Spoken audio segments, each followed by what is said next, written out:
turn to the shepherd. You blasphemer,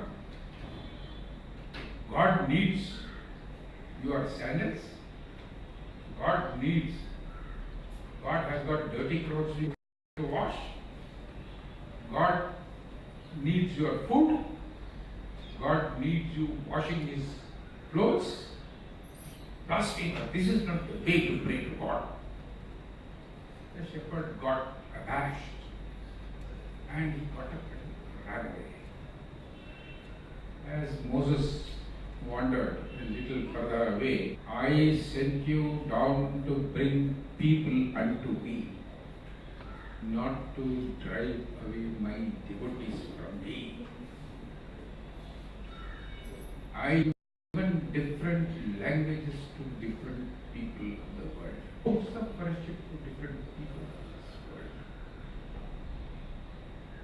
Hindiara, that's what Rumi writes. Hindiara istilahe Hindu mother. Sindhiara istilahe Sindh. The idiom of India is most appropriate. For the people of Sindh, the idiom of Sindh is most appropriate. All different people languages coexist in this world, and they have all contributed to the development, to the progress of this world over the centuries. Rumi has got another very good parable. He says, there is a room and there are several lamps, different shapes, different sizes, different kinds of wicks, different kinds of oil. All the lamps are given to that room. Is it possible for anyone to say that that big lamp is giving this part of the light and that small lamp is giving this part of the light? All the light mingles together. Different lamps giving different kinds of glares, but the light to accept. And I compliment the Vishnu Mohan Foundation, which belongs to me also, and I'm thankful to all the people who have so patiently listened to me. Thank you very much.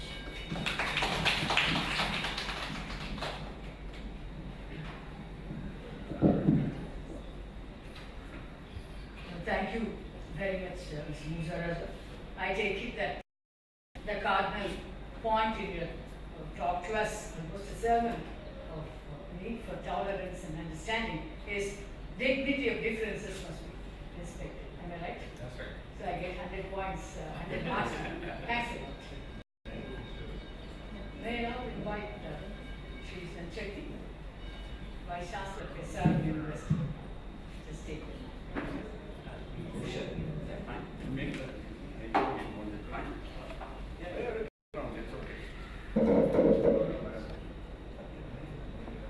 Good evening, everyone.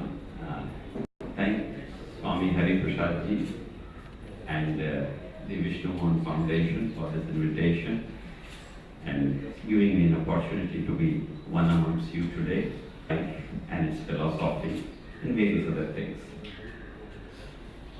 I am not a person from a domain, being from science or maybe more from engineering and technology background. We tend to be too logical in our approach, and we try to define everything in ones and zeros, whites and blacks, and differentiate between various aspects so easily and take them to the and therefore, whatever I have heard in last 2 hours or right now is a very new knowledge to learn many aspects of life and many different ways of to deal with life. However, I was also contemplating about the topic, about the theme. And as you know, we're talking about peace. That is a topic which we are discussing. And if I go by the last, where the family was basically described to be one which has a blood relation or a broader sense of the family. And my family to be much wider. It has to be like five fingers. They can never be equal. They can never be separated, and if they are separated, obviously they don't perform to the extent which they should have or they can, and therefore family has to be a much broader term. If we take once again another example of an office or maybe a firm, possibly the finance, the administration, the marketing, various other aspects which are there, they all make it a family. So let's treat, as we say, more apnapan, more together possibly is there, and therefore family has to be something different. And as we know that in a traditional sense, in our own families, there are people of different ages, there are people of different abilities, experiences, there are people of different tastes. And once again, a family always has to have that, and that is important, and therefore understanding has to change a little bit, and then only I know that most of us carry the problems of office to the home and home to the office, and since office becoming more predominant in terms of living, we carry more problems of the office to home, and therefore that family should be happy. Talking about the second point about the peace of this particular topic. Peace, as has already been said, is subjective, and in my opinion, it's highly subjective. Where to draw the line of what is peace and what is conflict. They can be positive, negative, right and wrong, head and tail, good and bad, black and white, all those are the forms of that, and in the same sense, peace can also be understood. I happen to come from electronics engineering background, and therefore I call and I equate them in terms of signal and noise. And let me tell you that both of them coexist, both of them shall coexist, because there cannot be a signal which can be generated in the absence of noise. Noise has to be there if you have to generate a signal, and therefore they should coexist. The only thing which we should try is minimize the conflict part, maximize the peace part. Minimize the noise part, maximize the signal part which is there, and therefore we can say that the peace is something which is generally a subjective term, and for subjective term, when the subjectivity remains into something, we should try to attain better happiness out of these things by lowering our sensitivities.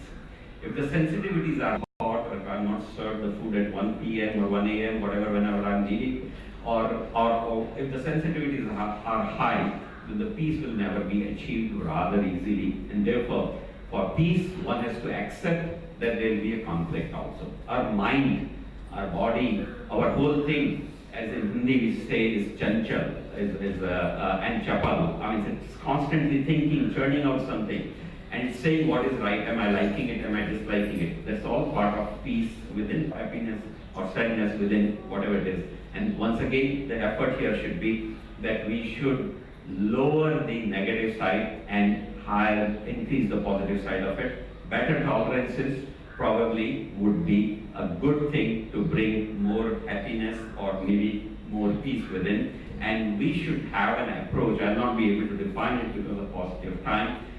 Approach which is not differentiating but an integrating approach that will probably help you achieve more peace. These are the terms we use in mathematics. Those who have possibly followed that, what is differentiation, what is integration, that possibly will give you that. And the last point I will say about both what you call, particularly for peace, if I may relate it, is that nothing in life is static. As I said, chapal and chanchal, it's not static, it's dynamic.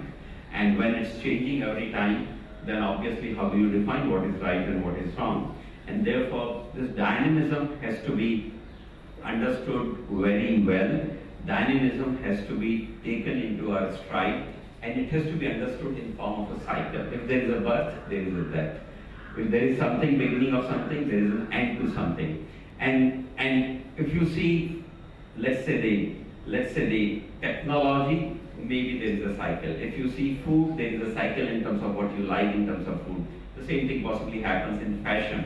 Maybe same thing can be said. So cycle lengths can be very different, but the cycles would be there. Once again, if you want to say that I have attained the peace today and I'll remain at this peace level, I'm pretty sure you cannot. The world will the conditions will keep perturbing you, and therefore your level will keep changing, level of attainment or level of expectation, and therefore this will move in a certain sort of cycle, and you should ride on those cycles. If you are on the top of the cycle, enjoy it the way you want to it. If you are at the bottom of the cycle, that should also happen. I'm in the nations, I'm told has trickled down from one point and one continent and one location to another, and then again we are expecting that Africa will become, or the continent Africa will possibly become something of a driver in next few years in terms of economic driving. And therefore these cycles always are there.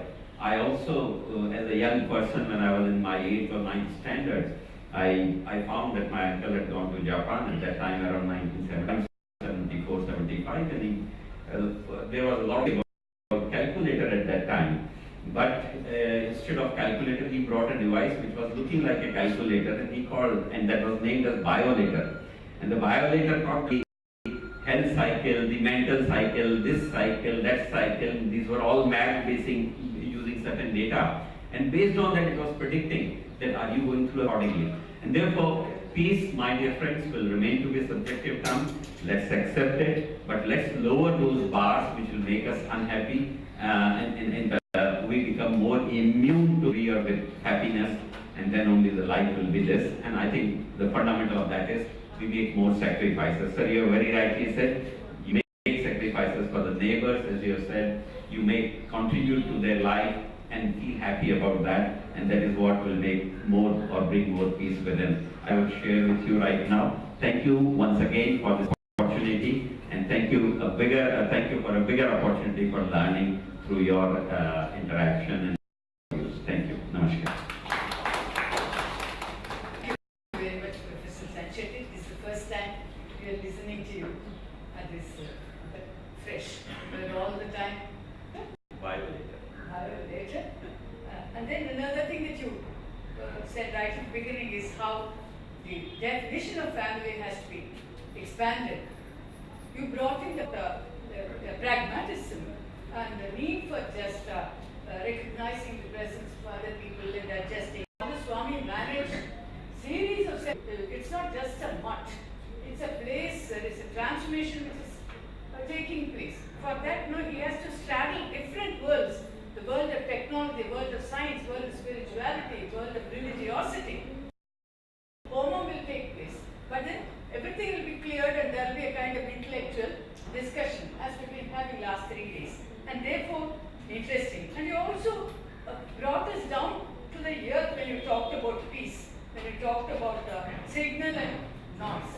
We are so jumpy now in modern world. But what does it do to you in our sensitivity? It's a very good caution to us how to lower our sensitivity so that light can be just you. And that's why I feel very, enlightened that you brought about the public and pragmatic sphere to understanding of peace and family. Thanks a lot. I do hope that we will be coming here often and telling us and sharing our experience. I have the pleasure of inviting you. Ms. Uma Ramanathan.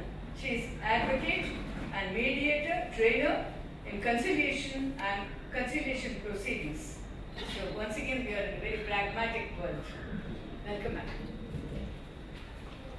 It's a pet subject of mine, and I'm glad that so many people are interested. To tell you a little bit about myself, I've been a litigating lawyer for nearly 30 years. And since 2006, I'm a mediator and became a trainer after the High Court decided the settlement of disputes would be more useful, and I got trained as a mediator. So we asked them to do something. It has special techniques, of course, that's a different thing that I have to talk about. But when I started doing mediation, I realized behavior was different. The one technique that I used in one place was successful, it didn't work in the other case that I had to handle. And then I realized life is not so simple. And that's when I started reading about psychology and also philosophy. And I found there is so much in our philosophy which we have disregarded, and we get negotiation techniques or what are communicating techniques. And that's when I realized that we have to understand what are our values. And today when we talk about peace and reconciliation, I think it's very, very important Because what is peace ultimately? It's peace, quietude. Peace is a stillness born of, let's say, lesser expectations or even loss of expectations. Most of the conflicts are because of expectations, and we believe that the other person has to give in to our demand. Because we have a projection of what we want, we don't realize what we need. And that is when I realized that we have to tell them about what is Swadharma or what is Swabhava. And what can be possible in a particular context. And so when I looked at this theme of this conference, peace and reconciliation. See, we generally talk about any settlement, we always say, why don't you give up? Give up something, why don't you accept that this is possible so that you have peace? No, peace is not in such sort of a settlement, because there it is either a person avoiding or accommodating for the sake of just finding some. Why does it satisfy? Because you're giving in to the demands of the other person and you're not happy with what you're giving up. But then if this person is able to understand that what he needs is something different, and then he accepts it, that is different. So that thinking about what is it that this I needs, what is this that person needs. And when we look at that, it becomes a totally different context. Because we are conditioned from birth to live up to the expectations of others. You have to come first, you have a necklace, maybe. So many things, your latest car. A lot of people say, no, I buy this, latest car will just come in. And I wonder, why do they have to do it? It's always because somebody from you have the money, so why can't you buy? Or to show, when I was doing a conflict management workshop for some students, I just had your laptop new laptop when you joined the college. And you find that your friend has a laptop which has many features that you would like to have in your laptop, but your laptop doesn't have those features. It's the latest, it's an expensive laptop. But your father says, I've got you a new laptop, so this is all that you're going to have now, I can't buy that laptop. Now what would you do? Then there's no laptop, my father will have to get me one. So then I started wondering, so what is this then? Is there value in what they have got? Have they realized what is this relationship? Have they understood that they can make do with that laptop? It's not necessary to have that laptop which has the other apps or whatever that laptop is going to give you. But then because my friend has it, I have to show that I have to have it. So the same thing comes into family relationships also. I see a friend having something, I come home and ask my father for something. He denies. The father is killed. Yesterday, I saw a news item where the mother clobbered her son to death because he was drunk every day and asking her for more and more money for drinking. Now what has happened there? Is there a value identification? Is there a value orientation? Have we understood what is this relationship and what is the value of the relationship? What I feel today is that we talk so much about rights. We think even this equal right to property for women, or what we were talking about, adultery later. We have rights. The Constitution guarantees you certain rights. The laws give you certain rights. So you want to establish the right. And most of the people who come to court will say, "Illa madam, we'll take care, we'll go to the Supreme Court. You won't give up now." So I said, okay, you go to the Supreme Court, there's no problem. But what are you going to get at the end? Even if you get the decree that you want, are you going to be happy? But no. It's the decree or whatever is said there is because your friend said that you need this, or your lawyer said this is all you're going to get, or the court says this is all you're going to get. It's not what I wanted to get. So do we pause to think about what I want to get? And that's where today the issues have become very problematic because children are the most affected. I'm not talking about whether joint family is good or the nuclear family is good or whatever family setup is good. I'm not going into the morality of it at all. But have you understood the children? The children are caught between warring parents when they go to court for the simplest of reasons. One woman came to me because she was biting her nail on the second day after her marriage, and she came within the 4th or 5th day. Second day she was biting her nail, and the mother-in-law said, "Today is Amavasya, so don't bite your nail." She called her father and she said, "No, the husband was standing there listening to the mother-in-law abuse me, I can't stay in this family." Now what sort of... and the father comes to take her to court also. That's also follows. There are two people from diverse backgrounds who get married because this man has a woman there, she's very pretty, he likes her. They live together for a long time, then they get married also. And they have a child, both of them are abused. Everything is going on. Now the doctor tells them it's not wise for you to have the child, abort the child. They don't do that. They have the child. And after they have the child, already she has psychological problems because of substance abuse. The child is caught in between. And she runs away from the place where he files for custody because she knows the court cannot do anything. You have to file it only where the minor is. So if he files it here, she'll go to Bangalore. If he files it in Bangalore, she goes somewhere else. Now what is happening to the child? Now how far can the courts help these people? Or how far are these children protected from all this? Or sometimes these children are used as a pawn to get whatever the wife wants from the husband or the husband wants from the wife. Tell your mother that unless she gives it to us, I won't agree to this. Or tell your father that he has to do this for me to get something. So they are all caught between that. Now what is the next generation that we are bringing up here? Is there a family? Is there a peace there? So today we are at a stage, yes, we have to talk about peace and reconciliation, but we have to be conscious of the fact it is within our family or whether it is in somebody's family, as Sir was saying about neighborhood.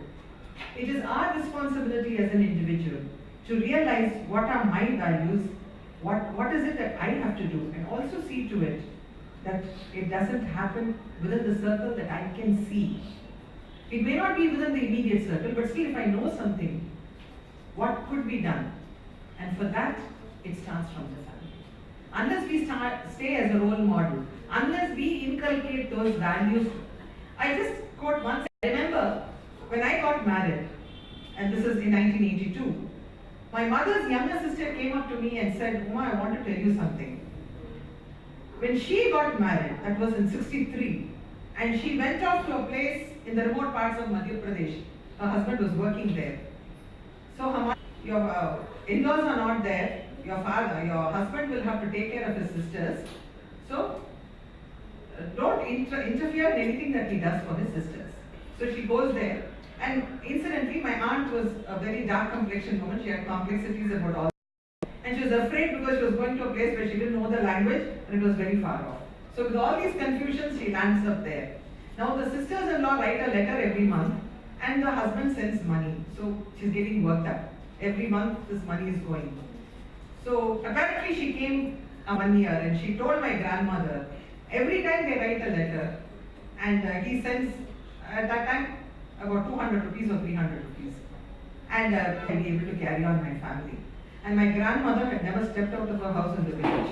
She was an old lady. She said, it seems, now what is his salary? She said, 1,200. She said, in that 1,200, he's sending 200. Now think of his salary as 1,000 rupees, you will not give 200 to his sisters.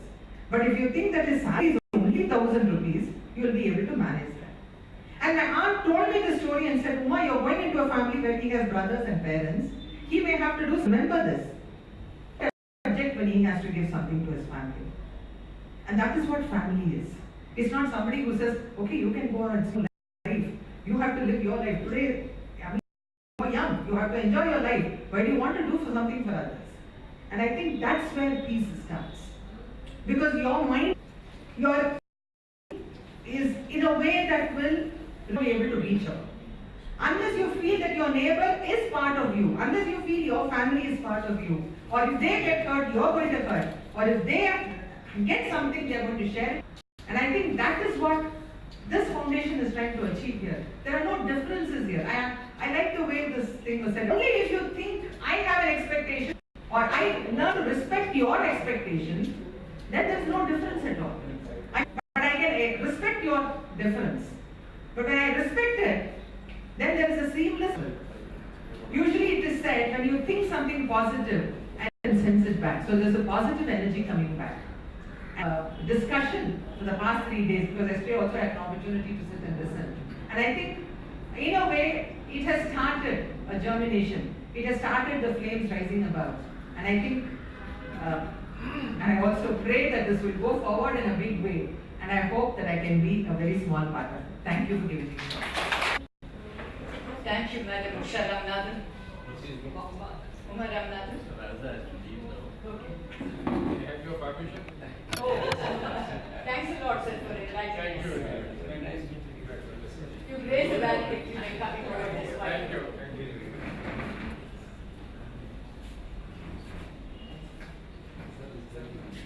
Thank you.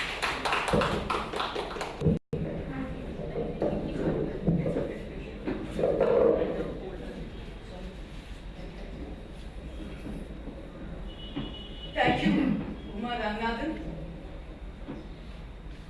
The phrase that struck me immediately as an English professor once upon a time was a litigating lawyer, she said. She said, I am a litigating lawyer. There is not only the alliteration, but I come from a lawyer's family, judges and so on, but a litigating lawyer, like a quarrelsome wife. A litigating lawyer. I really like to fight when I was a lawyer. Yeah, that's it. So litigious men I've heard in poetry, but litigating lawyer. Thank you, madam. That was real fine.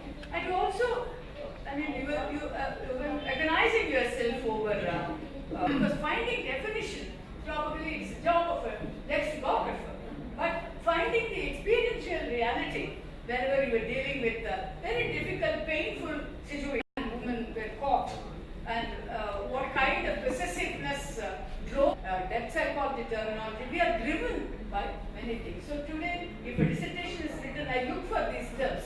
Drive. As a student understood the force of drive in contemporary discourse. So she talked about the drives that are, so that it drives them out of possible solution. Towards the end, she mentioned she said that it is not just reconciliation, but acknowledgement and affirmation of the possible. I was thinking of Aristotle's fantastic statement, probable improbability is preferable to improbable probability, he said. So that is what you are trying to do in this kind of almost impossible situation. And then you also asked us to ponder on these things, because as somebody said in the morning, peace doesn't immediately happen. As happiness, it's not a given. It is not like Tirupati Laddu. It doesn't fall from heaven. You have to work very hard for it. I'm quite sure that she has worked very hard for it. And she also talked about something which was disturbing, that today we are talking about rights, but are we happy when we get our rights? Rights to education. As a student, I mean, an educator, no? Everybody tells you India has passed the act that you are right to educate. But has it really happened? Has it brought any kind of happiness? Look at days, only later the program they liberated themselves from the shackles of the constraints, and they were able to express themselves, what shall I say, litigating many programs. So, sorry, I'm fumbling a little. Where is the I'm saving your time. Thanks a lot. Dr. George Judas, shall we say. So long as you don't pronounce it as Judas, that's fine. So, we have heard you, and the others who have not heard him, they'll be listening. Your internal clock will. Firstly, I'd like to thank the Vishnu Mohan Foundation for inviting us, sir. Really, you have made such a paradigm shift in our whole mind. I've always been training military officers, and last night I got up at 2 o'clock and started writing something. So my wife asked me, where the hell are you going? There was no table in the room, so I went to the dining hall. You know what our hotel is, 3-bedroom flat with a dining room, and it's got a dining table. So I went there, and sir, what a change it has made to my definition on leadership. This is what I wrote last night. I think after listening to you all about family and the rest, I think leadership for me has changed in my paradigm and my concept. I think leadership has nothing to do with control. It has something to do with empowering your subordinates, empowering the people. It has something to do with liberating the spirit of your children, of your subordinates, whoever is working with you. It has something to do with creating a magnetic field, getting people inside that magnetic field, charging others. That is leadership today after listening to all of you for the last 2 days. I think good leadership after listening never orders anybody. It just has good questions. Otherwise, till now we were always, and she always had objections to the way I was bringing up my son. But today I learned it never orders, it has only good questions to ask. It's about accepting subordinate children as they are and challenging them to be what they want to be. This want is what we were forgetting all the time. It has something to do what they were meant to be. And it has intention of creating psychological space. I spoke on this yesterday. So it has intention of creating psychological space. I leadership is something to do with a positive attitude. You don't give orders. You just share. You have a shared purpose and you have shared consciousness and shared consensus. Listening to this yesterday. And only two stories. Good leader let you fail. Good leader let you fail and never make you feel like a failure. That's what we realized last night. And the last story I would like to share is my mother-in-law had cancer, so we were asked to, my father-in-law rang me up and said, bring Irene straight away. So I, without changing my uniform, I went to her, picked her up, and I told the Indian Airlines, please wait till I come back. So we caught the flight and we went and landed from Silchar. With the flight Calcutta, there was no flight to Bombay. So we saw an Air India flight over there, aircraft over there, so I went up to the captain. I was in uniform, sir, so I saluted him. So he asked, what's the problem? I said, look, my mother-in-law is very sick, she's got cancer and she's almost dying. I request you to kindly take me in your aircraft. So he said, where are your tickets? So I gave him the ticket. So he said, go and sit in the J-class seats. There are 2 seats vacant. So I went and sat there. There was one old man sitting there whom I didn't know. My son was, I think not my son, our son. He always updates. Our son. He was only 3 years old. But when we went and sat there, he kept saying, Mama, that's an arrow, that's a hunter, that's this. He knew all the aircrafts are being in the airfield. And this old man was so interested. He saw my 12 ribbons and he saw my rank and he saw my master green, that small, the wing that you wear. After some time, the aircraft took off.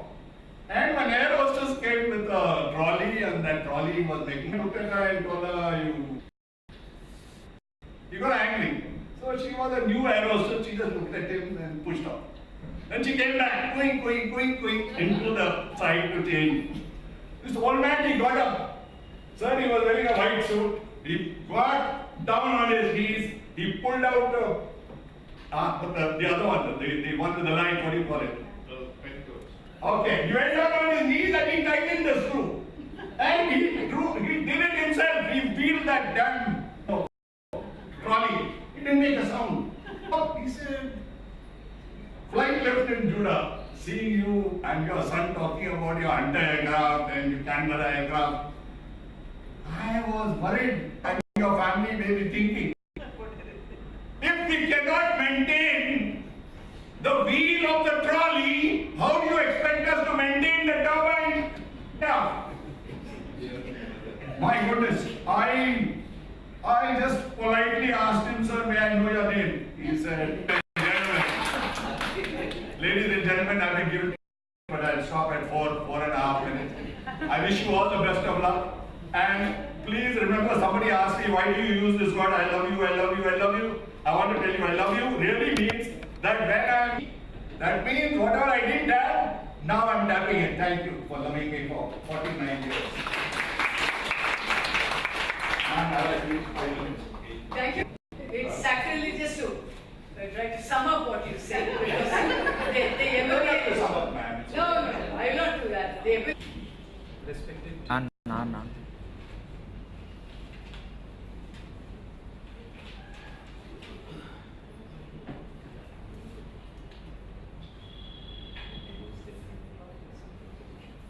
You don't need the mic, yeah.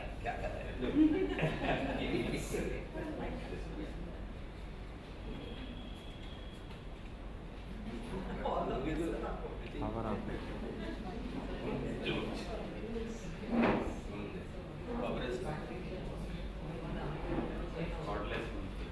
That should work. Then you probably switch it on. Yeah.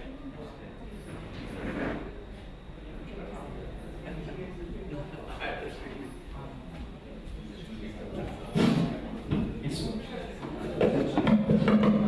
Okay now.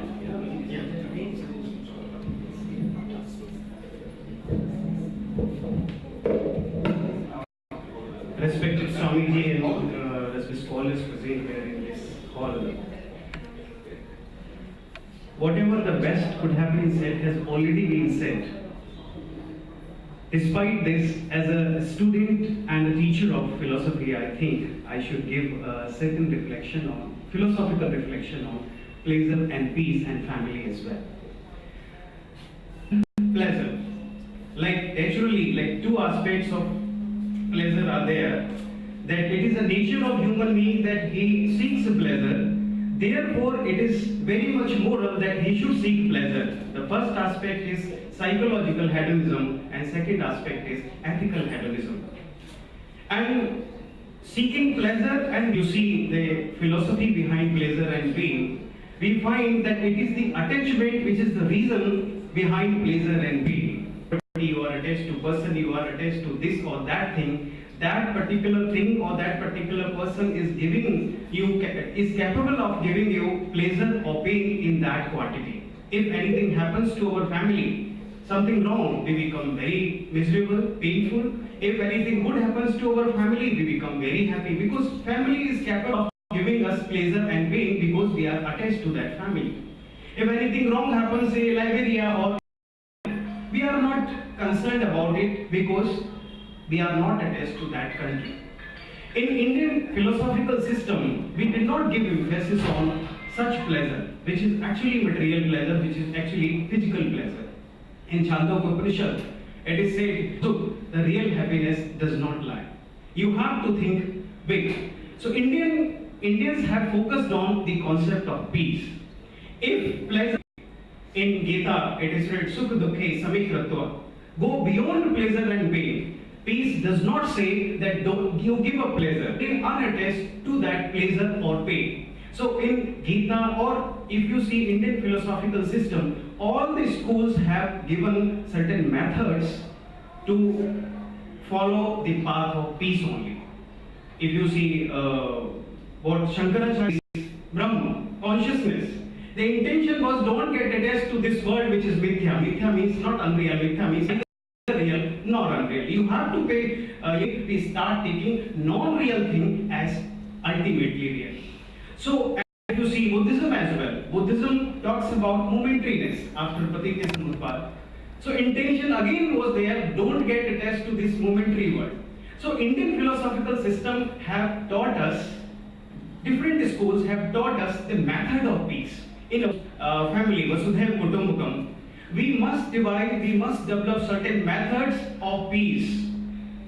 This ashram is of children, that yes, you should make material also becoming in their lives. So that would be the real method of peace, and that would be the real philosophy of peace. Thank you very much, Swamiji.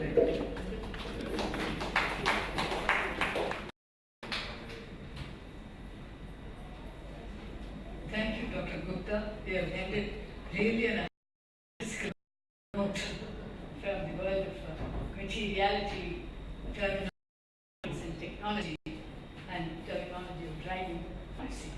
I would think that the difference between hedonism and happiness. You talked about the Greek idea of a kind of getting lost in something, getting attached in the pleasure. Some kind of poetry is considered hedonism. You also pointed out how we have to count the dwellas of pain and pleasure, and how to do that. The peace attachment itself, just thinking how you were advised that we must learn to accept the difference between the non-real and the an important aspect. We've been taught methodologies of writing, and some of the scholars who came here for the Vedanta Deshika seminar are resenting me that I'm asking them to follow methodology in writing. But there is a higher kind of methodology of peace. And that is what Indian philosophical systems have tried to teach us. And Dr. C. L. Ramakrishnan and Professor Srinivasan have enlightened us on these 3 days about the Indian systems. Not only that, the other people who came from the other faiths like the rabbi and the Muslim scholars have also talked about it. And that is why it is a very sobering kind of talk, I should say, to keep us in this state of mind. So Amity asked me to just sum up. I do not want, what shall I say, spoil this candle. Hours together, I couldn't stand for a long time, for 2 years ago. So we are looking, what is it that we are looking for? We are not saying that such new age spiritual institutions are dispensing water or peace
discrimination, all that. Let's go past that. My understanding after coming here, my mother was a devotee, but I've come here from, I think, first 2 years of my service in the university. Swamiji was a very small young man in those days and so on. I've become a withered witch now, but I'm prostrating in front of him and touching his feet and so on. But we are looking for that. And this exploration is something what I think the Upanishads and other scriptures taught us.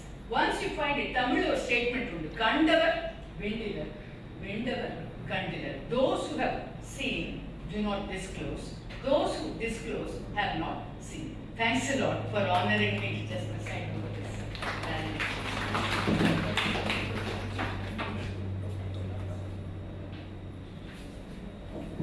And I didn't intend to say anything, but hearing Professor Indra's summing and watching her conducting this session, two things struck me. There are only about four young people here, but one is that when she heard the word litigious lawyer, she learned it up. She's always learning. So it's something which young people should do always, and also older people should be doing. And secondly is a very masterly summing up of the whole seminar. It was wonderful. And she said she's a withered witch, but then she's bewitched all of us with her summing up. So it's very, I don't know, it just struck me when I was hearing Dr. Juda speaking, and struck me that every year, by the third day in the morning, we'll be tired. By the evening, however, that's like an utsavam which is happening. By the evening, there's a lot of energy in the atmosphere. I don't know where it comes from. And everybody's very enthusiastic, everybody's very happy, and by the time we sing the national anthem, we are, filled with happiness and joy. With Sadhguru's grace, may it grow more and more. Thanks to Sadhguru. Some of us just learn how to straddle the world of spirituality and the world of living. Thanks. The Padman says that I should remind everyone that the 4th, 5th and 6th of January 2020 is our next conference. So we'll be preparing for it early, and with Sadhguru's grace, we are sure it will come out very well. She said, Guru Arpanamastu Krishna.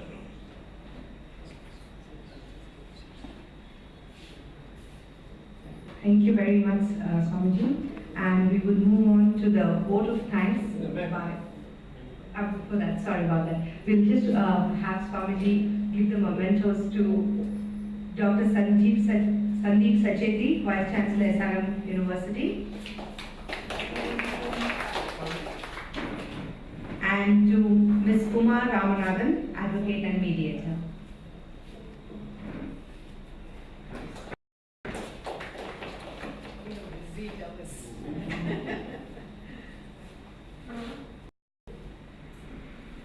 Thank you very much.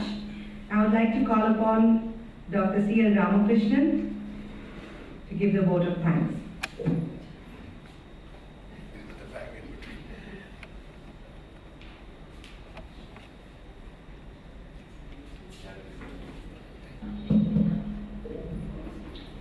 Sri Gurubhyo Namaha. They say all good things should come to an end. Therefore, we are also at the closing stages of this wonderful 3-day seminar. A lot of scholars have presented papers very useful for ruminating on them, not merely listening. Very deep thoughts have been given by them for us to digest and put them into practice. As was rightly mentioned, talking is one thing, but practicing becomes sometimes difficult, but one has to do that. In Tirupur there is one line which mentions this, that Whatever you can say, you can easily say, but can you put into practice? That's a test. And that is where the real test comes. So, only point is from tomorrow we don't have this sort of education. With today, yes, that is one thing that I am feeling. We have to thank Swamiji for arranging this continuously year by year and go on.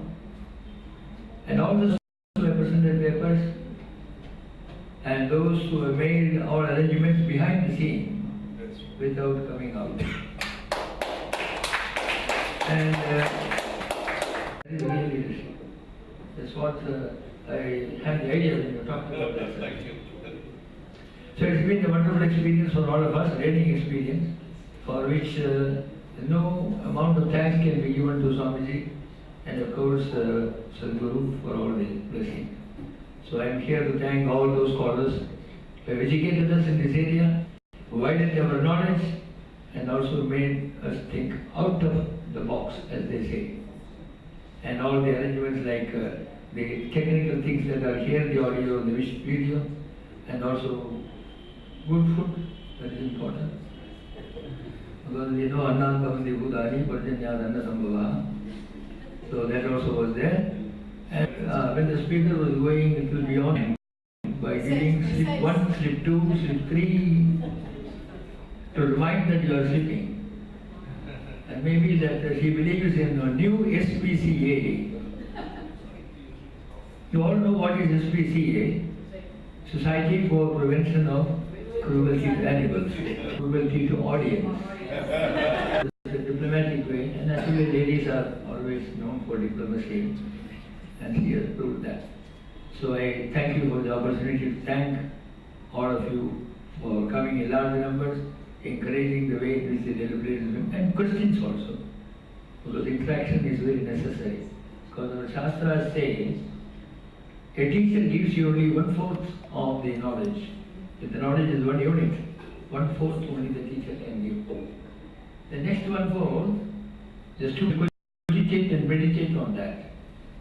Then the third 1/4 by interaction with other people. But still, the last 1/4 remains. That can be got only by experience. Acharya Padamadate, Padam Shishyaha Swamedhaya, Padam Sab Brahmacharibhya, path, and remember only the marriage path. Brahmachari is only a student. Brahmani Yaha Sharati Sab Brahmachari. So with countless thanks to Sadhguru, countless thanks to Swamiji, and thanks to all people who have enlightened all of us. I close here with a big thanks.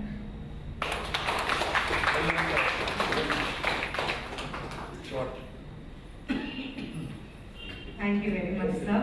And I will now request Vaishnavi to come here so we can sing the Mangalam song and followed by the national. Please sit down.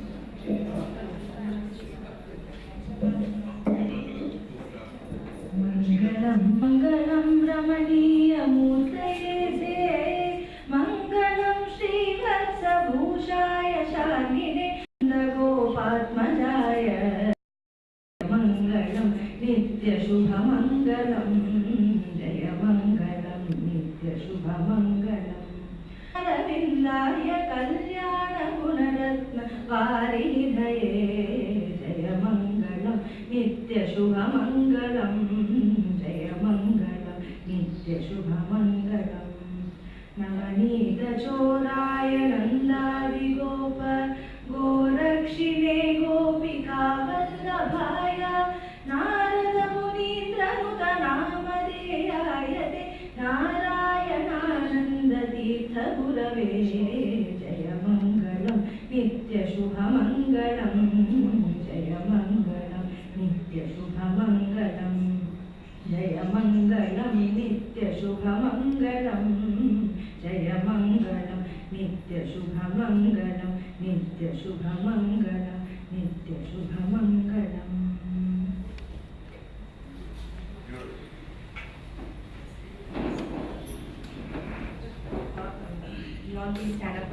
anthem.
Thank you everyone for being here and making this event a wonderful success.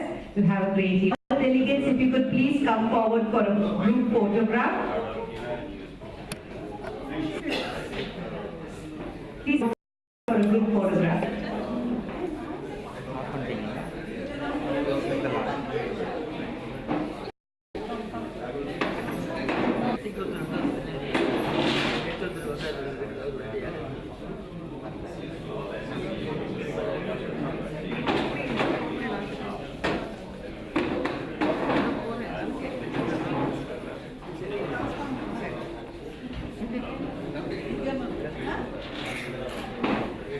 இன்னொரு light அந்த பக்கத்தில் போடலாமா?